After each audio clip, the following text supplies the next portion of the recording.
Ça. Il faut que ce soit rouge. Bon, je vous ai expliqué brièvement comment, après avoir fini l'école coranique, je suis rentré à l'école française. Et puis, ça m'a conduit. Quand je suis rentré à l'école française, je ne savais pas où j'allais. J'étais là-bas, et il y a eu dans ma famille, dans ma région, une épidémie.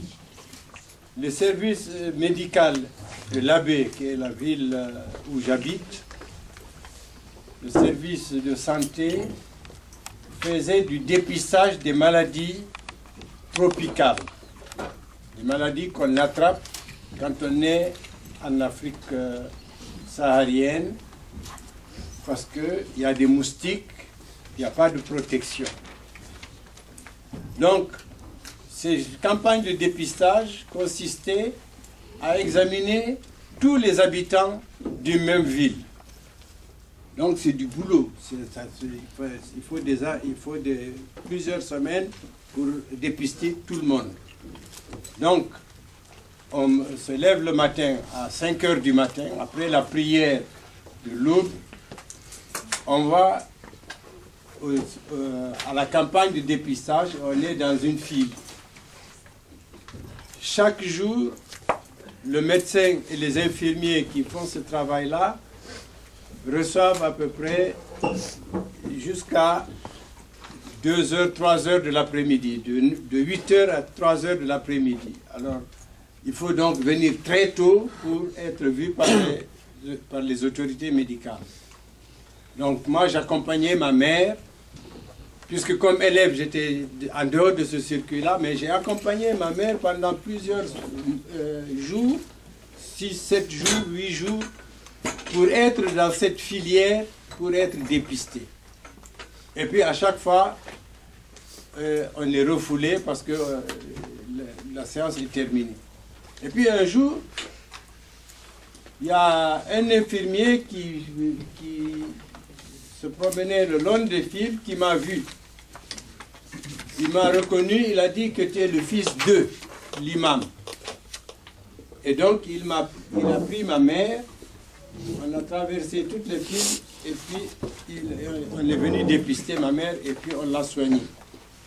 Quand j'ai eu mon bac, peut-être 15 ans après ce truc-là, je ne savais pas qu'est-ce que j'allais faire comme étude, puisque nous étions les premiers Africains, ça c'est après la Deuxième Guerre mondiale, on était les premiers Africains à entrer dans cette filière puisqu'on était devenus des Français.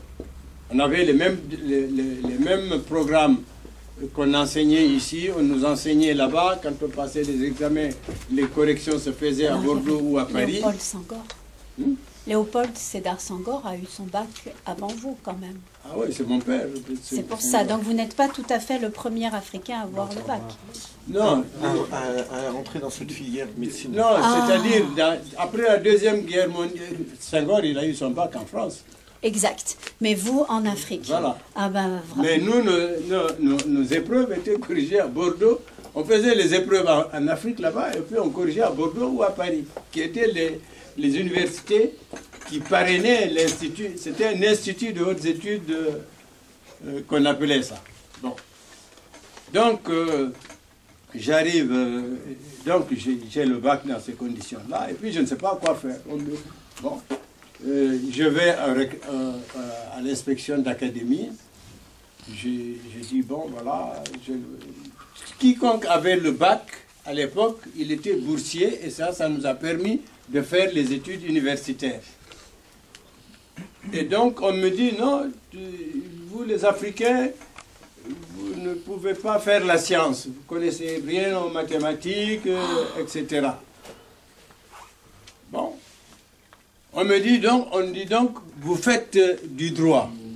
Et pour nous faire ceux qui faisaient du droit à l'époque, eh bien, on considérait que, comme le prof nous disait, qu'on n'était pas bon pour ça, nous qui avions quelques facilités avec les sciences, on se moquait des gens qui faisaient du droit.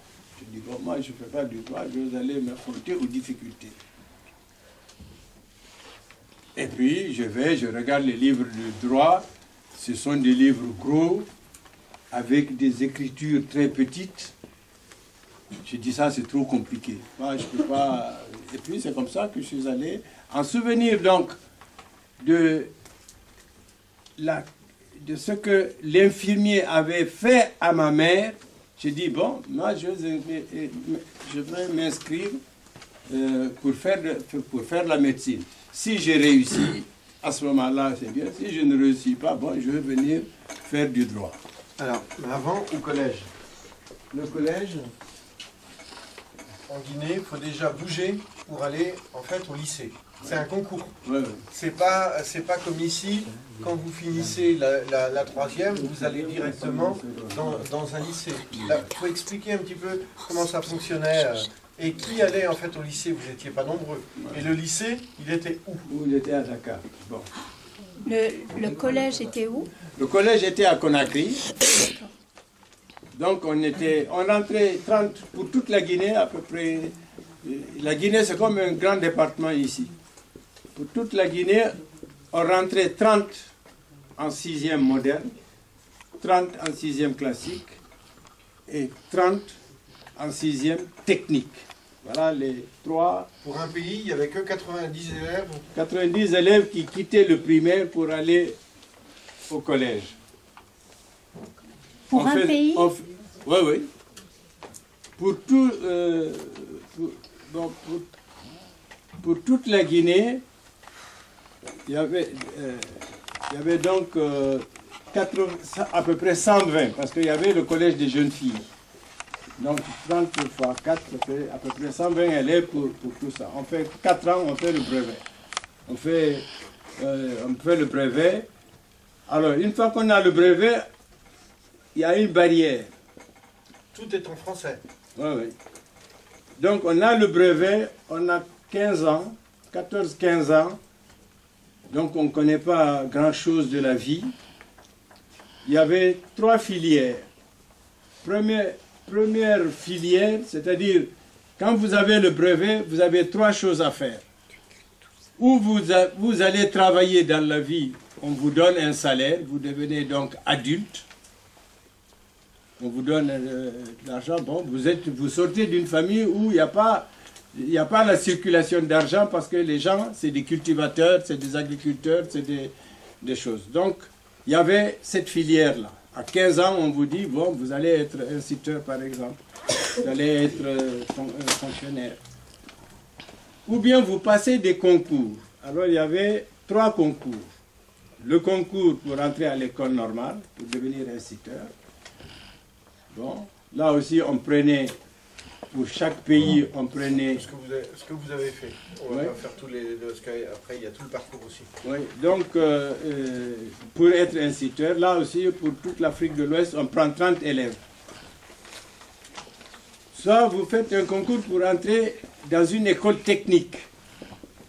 Là, ce n'est plus en Guinée seulement, c'est toute l'Afrique de l'Ouest, c'est-à-dire les Sénégalais, les Guinéens, les Dahoméens, les Béninois, etc. Tout le monde, on se retrouvait à Dakar. Donc, on rentrait dans ces écoles-là, on sortait instituteur ou on sortait fonctionnaire. Ou alors, c'est ce que moi j'ai fait, je ne veux pas être instituteur, je ne veux pas travailler, mais je vais aller au lycée. Et donc, je suis parti au lycée, à Dakar, et c'est là-bas. Mais c'est pas le même pays. Non, c'est au Sénégal. Est-ce que c'est facile à 14 ans, après le collège, de changer de pays? Bon, c'est difficile parce qu'on quitte d'abord sa famille, et puis on ne sait pas où on va, on ne connaît pas les autres ethnies, parce que chacun habitait chez soi.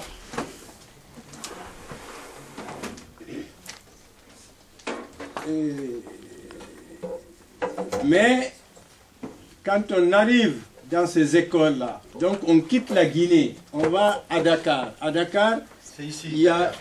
il y a donc tous tous les élèves de qui parlent français en Afrique de l'Ouest, il y a 8 colonies. Les 8 colonies-là nous réunissent à Dakar. Donc là, on passe du village, on va à la grande métropole, si vous voulez. C'est comme si on quitte le village, si on quitte un village, un village d'Amiens, et puis on vient à Paris. C'est comme ça. Quand on quitte le village à la baie pour aller à Dakar, c'est comme si on quitte Amiens, on va à Paris. Quand vous changez de pays comme ça, vous vous sentez étranger? Bon, à ce moment-là, on n'était pas étranger. Parce que c'était la France qui faisait l'unité entre tous ces pays-là, puisqu'on parlait tous français. Ce n'était pas, on ne se sentait pas étranger. Un exemple très simple. Moi, je suis donc guinéen, je vous l'ai dit. En 1958, il y a eu le référendum de la Constitution de la Ve République qui nous gère jusqu'aujourd'hui ici en France. Pour faire cette campagne-là, et c'est comme ça que la Guinée va devenir indépendante en 1958. Moi, j'ai fait la campagne du référendum au Sénégal, au Mali actuel, pour dire que nous ne voulons plus être français, nous voulons être des Africains. Nous voulons être sénégalais chez nous, guinéens en Guinée, maliens au Mali, et béninois au Bénin. Donc, en partant du village à Dakar, on a créé un sentiment national de tous les Africains qui parlaient français, qui étaient colonisés par la France. Le même processus s'est produit pour les gens, par exemple, du Cap-Vert, pour les gens de Guinée-Bissau, du Mozambique. Et c'est comme ça que l'Afrique s'est décolonisée dans les années 1960. Et nous avons participé à toute cette activité-là. C'est pour cela que aujourd'hui, devant vous, bon, vous êtes des jeunes qui participaient, qui allaient maintenant participer à cette évolution du continent africain. Alors, à l'internat, on voulait faire de nous des Blancs. Quand vous êtes à Dakar, vous êtes à l'internat. Ouais. Ça veut dire quoi cette phrase? On voulait faire de nous des Blancs. Bon, alors, je vous ai dit que certains de nos profs il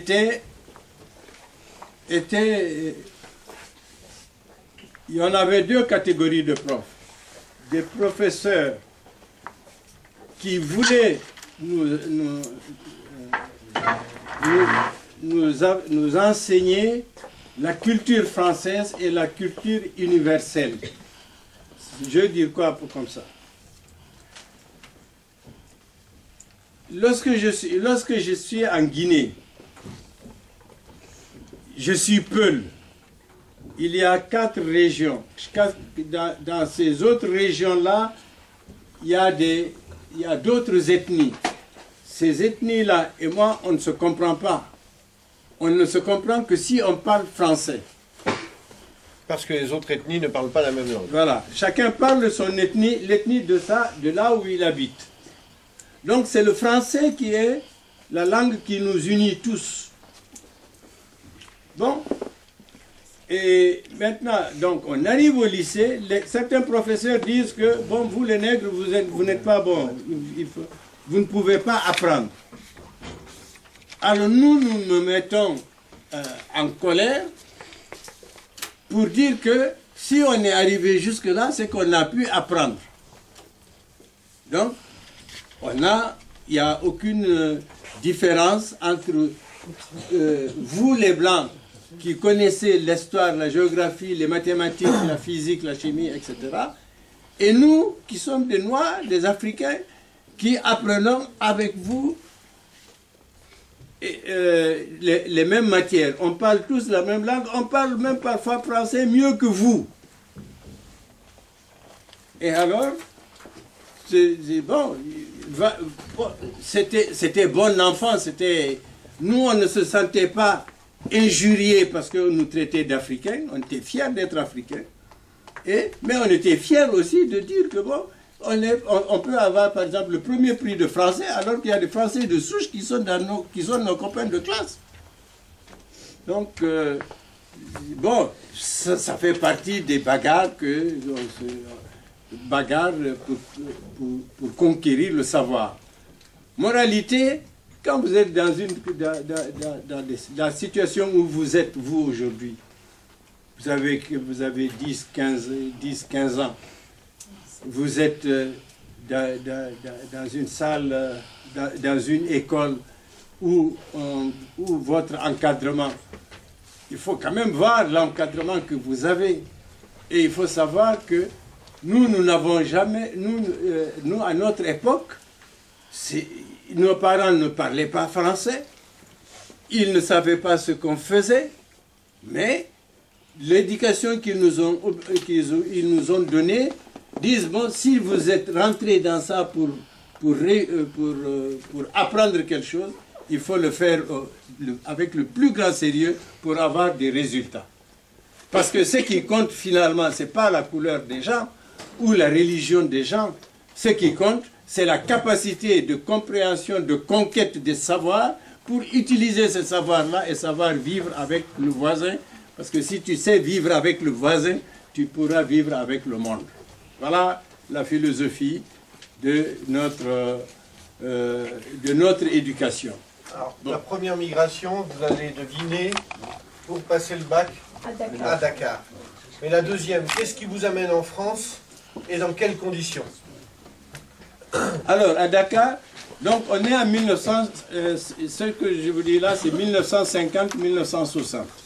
Vous avez eu votre bac en 54. En 54. Donc c'est la période, c'est la période de l'histoire. C'est 1950-1960. La Deuxième Guerre mondiale vient de finir. Il y a eu plus de 40 millions de gens qui ont été tués. La France transforme la situation de ces colonies-là et fait évoluer et autorise la création de partis politiques et donc l'élection de députés. Tu voulais dire quelque chose? Oui, est-ce que vous êtes né dans la Première Guerre mondiale? Non, je suis né pendant. Pas la première, il est né avant la seconde. Avant la deuxième, c'est 1934. 34, on l'avait dit tout à l'heure. Vas-y, sur le pourquoi tu viens en France. Bon, donc, à ce moment-là, les programmes d'école de la France, ça s'étend à toutes les colonies. Donc, moi, j'ai eu le bac, donc je m'inscris à l'université. À l'université de Dakar. L'université de Dakar ne comprenait que 4 années. On finit la licence, on vient en France. Pour la médecine, on fait la 3e année de médecine à Dakar. Après, il faut venir en France pour terminer. Donc, une fois que, dans ce circuit-là, donc moi j'ai décidé de venir et de m'inscrire à Bordeaux. Je suis allé à la faculté de médecine de Bordeaux, je suis resté 1 an. Ça, c'était en 1960. Alors, quel est l'accueil à Bordeaux? D'abord, est-ce que tu vas seul ou accompagné? Est-ce que tu es marié à ce moment-là? Alors, donc j'arrive à Bordeaux en 1960. Pourquoi je suis venu à Bordeaux? Parce que quand j'étais au lycée, j'avais des Français de souche, donc les fils des profs avec lesquels j'ai fait le lycée à Dakar. On était très copains. Bon, il n'y avait pas de blanc et noir, on était des copains du lycée, point. Et là, donc, il y avait un qui venait de Bordeaux, qui était vraiment, on était très, très, comme des frères, des amis. Donc, j'arrive à Bordeaux, je le trouve, il y avait 2 autres copains, et c'est à cause donc de ce gars, il s'appelle Auguste Claude. Oui. On se retrouve, lui il avait, quand il a eu le bac, il est arrivé en 3e année de médecine. Et il est allé retrouver ses parents donc là-bas. Moi j'arrive, et on se retrouve dans la même classe de 4e année de médecine. Et puis, bon, il m'a reçu très froidement. En fait, le copain de Dakar était plus le copain à Bordeaux. Parce qu'à Ouais, Bordeaux, il considérait... Il voyait, voilà. À Bordeaux, il voyait ta couleur de peau, et à Dakar, il ne voyait pas. Il était médecin de santé navale. Lui, il avait fait l'armée, donc il avait des galons. Moi, j'étais civil. Et puis, il dit, bon, au fond, ici, tu sais, Bordeaux, c'est là où les traites négriers venaient de... Il faut expliquer ce que c'est, ils ne savent pas. Oh là là, les esclaves et tout. J'ai vu ça en début d'année 4. Je pense que vous l'avez vu avec votre D'accord. professeur d'histoire. Bordeaux, c'était la ville qui a, esclaves. qui Dans le a commerce gagné des beaucoup Noirs. d'argent en vendant des esclaves Voilà. noirs. Bon, moi, j'arrive... Bon, je n'étais pas le seul, c'est-à-dire tous les Africains qui ont fait Bordeaux, en général, ou Nantes, on a eu ces problèmes-là. Donc, Il y a eu une question là-bas, vas-y.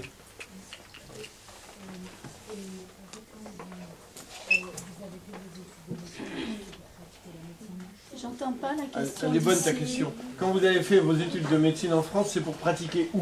Il va te répondre. Ah oui, Au pays ou pour rester en France? c'est très bonne ta question. Ouais, toi aussi.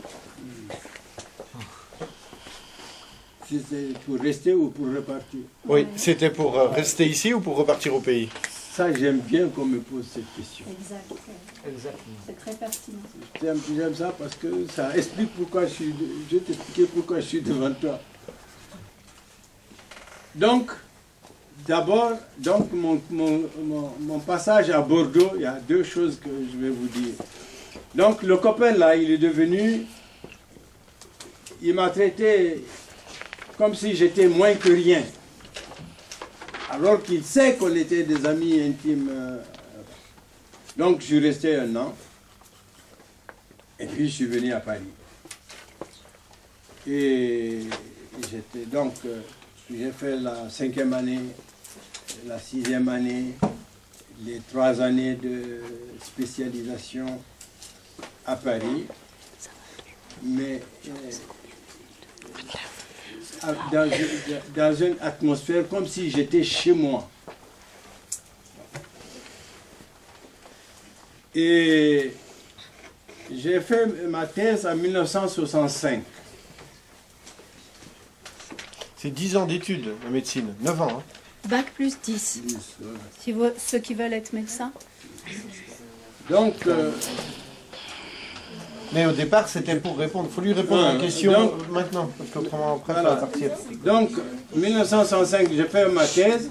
Moi, j'étais venu ici pour faire ma thèse S'il vous plaît.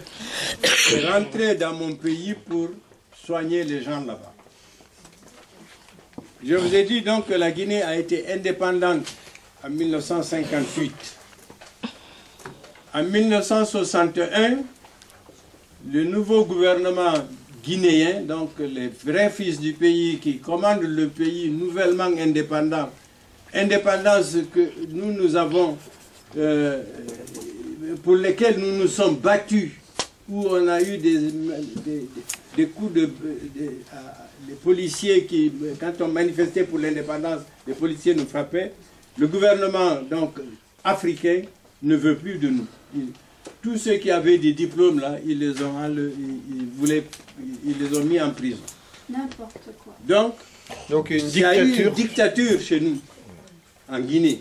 Ça a duré 25 ans. Ils ont tué 50 000 types. Oh là là. Moi, je ne pouvais pas. J'étais donc marié, j'avais ma femme et mes enfants qui sont nés ici. Donc, je n'ai pas pu rentrer dans mon pays parce que je ne voulais pas aller me mettre dans la gueule du loup. On va me mettre en prison uniquement parce que j'ai fait des études et que j'ai des diplômes. Donc, c'est pour ça que je suis resté ici. Je suis resté ici, ça fait donc maintenant 50 ans. 1960, 2012, ça fait 50 ans. Alors, sur ce parcours-là, c'est important que je vous le dise.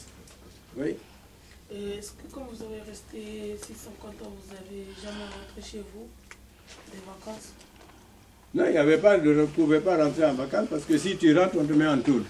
Son frère a été mis en prison et torturé. Tu rentres, on te met en prison et si on ne te tue pas, on te torture. Même maintenant, Non, après, ça a duré 25 ans. c'est ça qu'il voulait demander. Voilà, ça a duré 25 ans. Pendant les 25 ans-là, je ne pouvais pas aller. Même pour enterrer ma mère, pour rien. Je ne peux pas. Je n'ai rien fait de mal, mais je ne peux pas aller parce que j'ai des diplômes. Point. Tous les copains qui nous ont abandonnés ici pour aller travailler là-bas, on les a tous tués. Donc moi, ça fait 50 ans que je vis ici. Tu avais une question, vas-y.